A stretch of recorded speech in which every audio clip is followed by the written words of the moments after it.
अखंड कोटि ब्रह्मांड नायक सज्जदानंद आनंद कंद परमानंद विश्वनाथ दीनानाथ भोलेनाथ उमानाथ के चरणार बिंदु में विराजमान इस भारत की धर्म ध्वजा को फहराते हुए अपने दर्शनों से, चरणों से, वाक्यों से जीवन को कल्याण करने वाली मूर्ति स्वरूप समस्त संत समुदाय, विद्वद आचार्य वर्ग, समस्त ब्राह्मण समाज परम पुनीत वेला में परम पावनी चतुर्थ दिन की इस कथा की मंगल वेला में पंडाल में विराजमान और लाइव टेलीकास्ट से श्रवण करने वाले समस्त परम प्रिय भक्तों, मेरी मातृ शक्ति स्वरूपा, भगनी स्वरूपा, सुता स्वरूपा समस्त शक्ति समाजों, कैलाश पर्वत के मंद्राचल पर्वत पर शिव के प्रमुख गण नंदिकेश्वर सनक सनंदन सनातन सनत कुमारों को शिव महापुराण की कथा सुना रहे हैं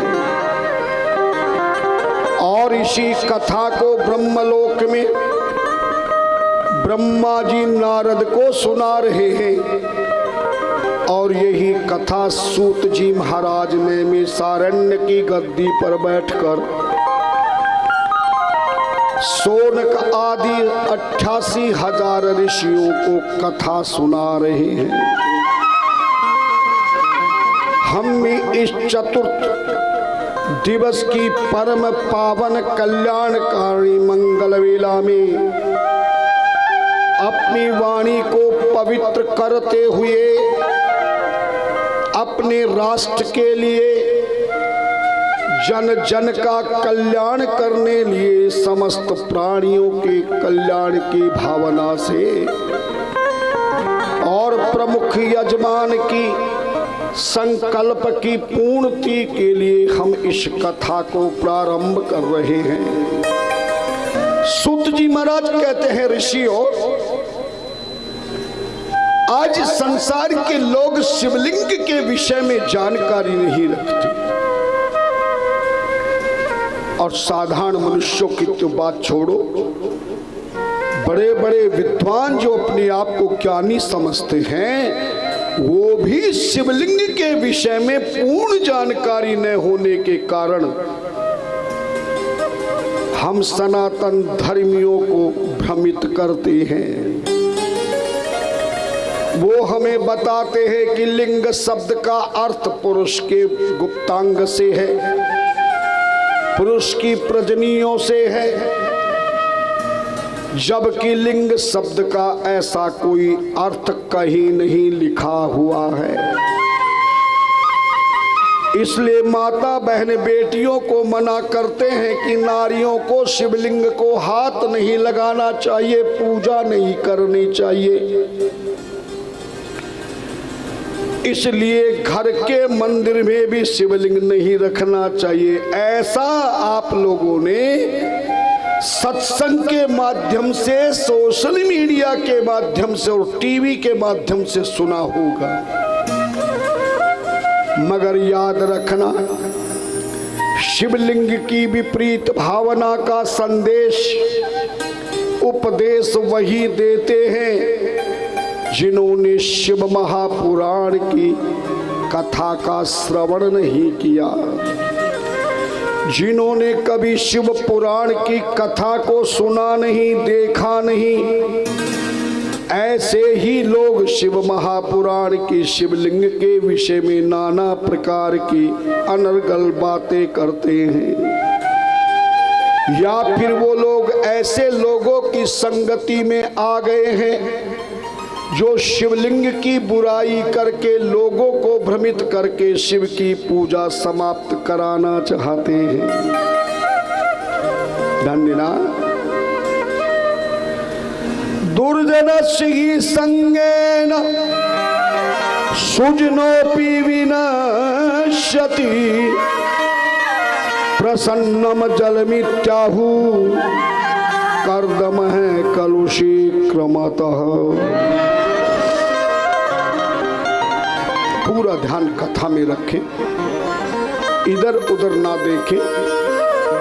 उनको देखने से तुम्हारे जीवन में सुख नहीं मिलेगा, पर ग्रंथ के दर्शन और संत के दर्शन करने पर ही भगवंत का दर्शन होगा, पापों का अंत होगा।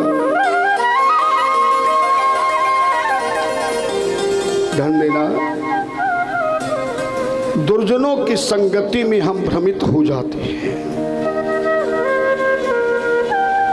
सनातन धर्म में अगर शिवलिंग की पूजा नहीं की गई तो किसी भी देवी देवता की पूजा का फल प्राप्त होगा ही नहीं। ये जो पृथ्वी पर रेत है, मिट्टी है ना, जब ये मिट्टी हवा के साथ मिलती है, तेज हवा आए तो जमीन की पड़ी हुई मिट्टी हवा के साथ जब मिलती है तो बड़े बड़े राजाओं के सिंहासनों पर, हमारे डबल बेड और सोफा पर आकर वो बैठ करके आनंद लेती है। लेकिन वही मिट्टी जब पानी के साथ मिल जाती है,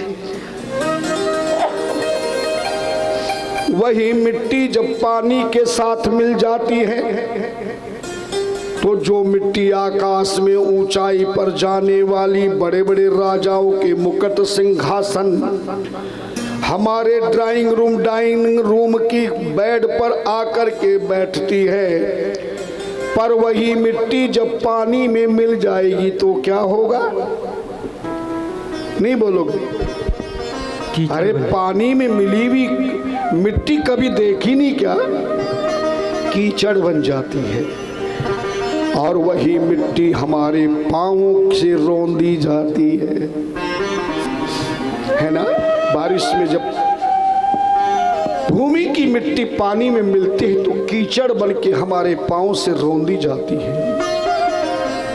भोले गगन चढ़ाई राज पवन प्रसन्न, गगन चढ़ाई पवन प्रसन्न, गगन चढ़ाई रज पवन प्रसन्न, गगन चढ़ाई रज पवन प्रसन्न, जय मिलई नीच जल संगा, जय मिलई नीच जल संगा, गगन चढ़ाई रज पवन प्रसन्न, गगन चढ़ाई रज पवन प्रसन्न, गगन चढ़ाई रज पवन प्रसंगा। पवन कहते हवा को, रज कहते मिट्टी को, गगन कहते आकाश में। हवा के संग में आने वाली मिट्टी आकाश को छू लेती है, लेकिन कीच ही मिल ही नीच जल संगा, जल के साथ मिलकर कीच बन जाती, कीचड़ बन जाती। ऐसे ही सनातन धर्मी टीवी के माध्यम से या सोशल मीडिया के माध्यम से अगर तुम्हें कोई शिवलिंग की बुराई करे, उल्टी बात सुनाए, तो उसका चैनल ही नहीं देखे। किसी पत्नी के पति को कोई गाली दे रहा हो तो उसको सुनेगी क्या? अगर जवाब भी ना दे सके तो कान बंद करके वहां से दूर हट जाइए। ध्यान देना।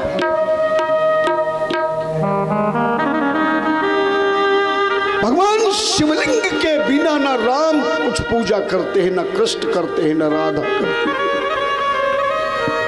शिवलिंग के बिना गणेश अधूरे, हनुमान अधूरे, मां भगवती अधूरी। अरे ज्यादा कुछ भी ना याद रहे तो इतना तो तुम्हें याद है, कि भगवान श्री राम ने जब श्वेतबंध रामेश्वर की स्थापना की गई तो किसकी पूजा की गई थी? शिव की पूजा थी। जब हमारे प्रभु श्री राम शिव की पूजा करते हैं, रुक्मणी को कृष्ण भगवान को पति बनाने का जब रास्ता बंद हो गया तो गुरुदेव ने शिवलिंग की पूजा करने का अधिकार दिया। सीता ने शिवलिंग की पूजा करी। लंका से आने के बाद विमान वहां उतरा। राम जी ने कहा, मैंने इसी भगवान शिव की कृपा से लंका पर विजयश्री प्राप्त करके तुम्हें प्राप्त किया है। अयोध्या में आने से पहले माता सीता ने राम लक्ष्मण के साथ में शिवलिंग की पूजा करी। ध्यान देना, जो लोग कहते हैं कि लिंग पुरुषों की प्रजननियां हैं, उनसे कहना कि पहले संस्कृत पढ़कर देखो।